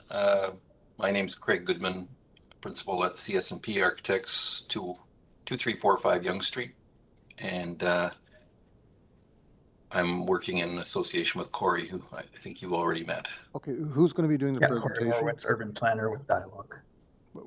Sorry, go ahead. Sorry, we can't do a tag team, so if we can pick who's going to do the presentation. Craig will present. I was hoping I could just chime in within the 5 minutes afterwards to address the 4 tests more specifically. Okay. And while we're waiting, I'm assuming you're aware of the conditions requested by Heritage Planning? Yes. And you're okay with those? Yes, we are. Okay. TRCA has advisory comments. I won't get into that. Yeah, I've seen that. And the planning conditions of approval, you're okay with those? Yes. Okay, thank you. We'll do it backwards. We'll do the questions and then the presentation. Whatever works. Yeah. Just to keep it going. That's the end of my question, so. Oh, good timing. Yeah, that's great. That's the correct presentation. Thank you. So, Mr. Chair and committee, we could start if this was okay. There's a few slides in here, and I think for sake of broader context, it's just important to understand that this is quite a large site, and it's at Bayview and Lawrence. The school has been on this site for quite some time. It's a privately funded independent day school called the Toronto French School, and it serves the Toronto community with bilingual educational programs from preschool up to high school graduation. The school was established in 1962, and it moved to this site at 306 Lawrence in the late 1960s. The full site is just under 30 acres, but approximately 18 acres is naturalized forested ravine, which is not included in the development area of the site. The approximate 12-acre balance of the site is developed in phases. And if you could change to the next slide, please, but derives from 3 original brick dwellings constructed by the Sifton family in the 1920s. You can see the 3 images on the top left there. Each of these 3 houses are deemed as significant heritage assets, and the middle structure of the 3 at number 306 Lawrence is part of today's application.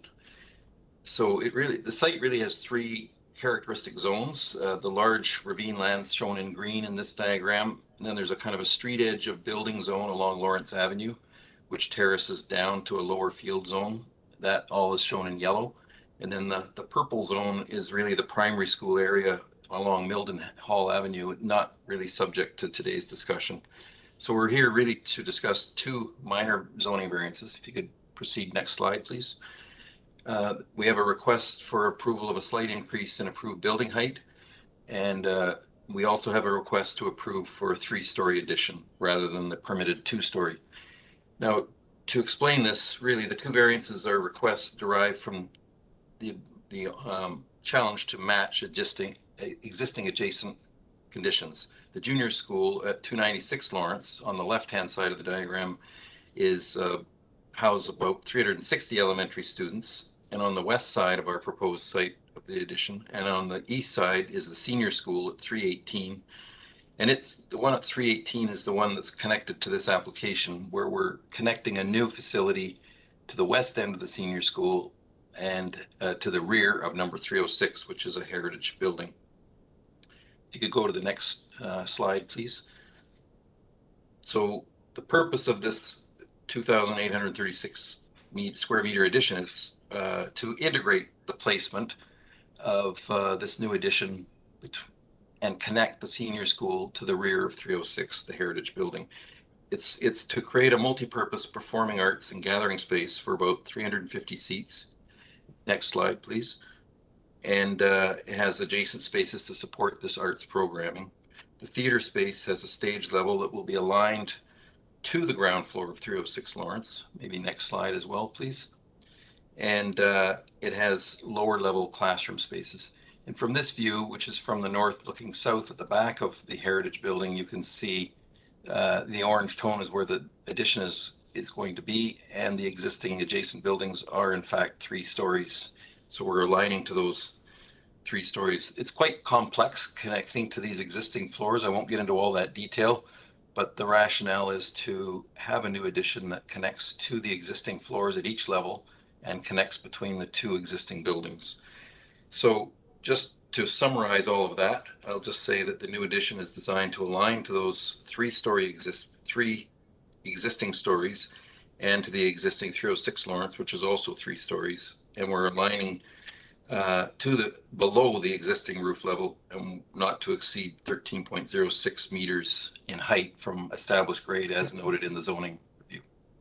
I'll let Corey just touch on that. Thanks, Craig. So I'll speak quickly to the 4 tests. As Craig's kind of alluded to, we do believe it's a minor change. It's limited in its perception for the additional height, and it's consistent with the existing scale of the Heritage Campus. Craig spoke to the program as to why we believe the additional space is desirable. The zoning bylaw does permit the existing school use as of right. However, the standards of the applicable residential zoning are generally more suited to single detached houses primarily. However, we have managed with the design to still meet the general intent and purpose, proposing something that fits harmoniously with the scale of the campus and the surrounding neighborhoods in terms of the built form.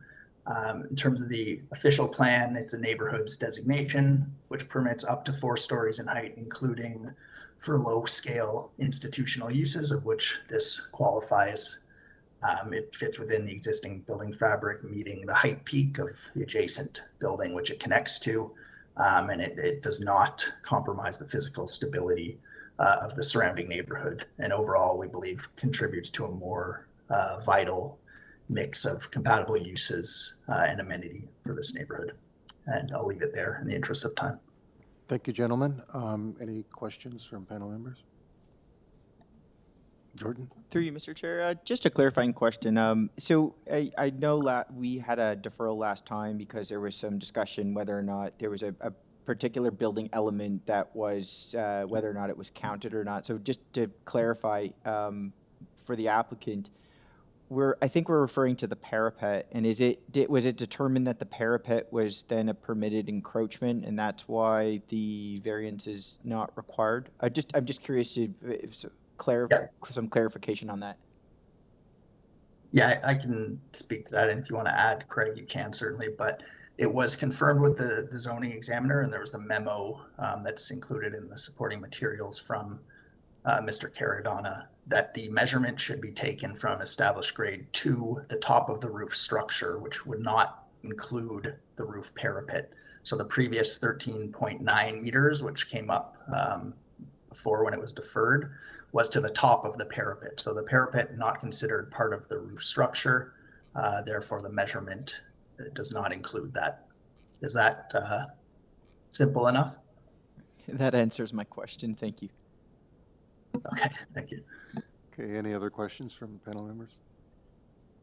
And if not, if we can take it into committee then?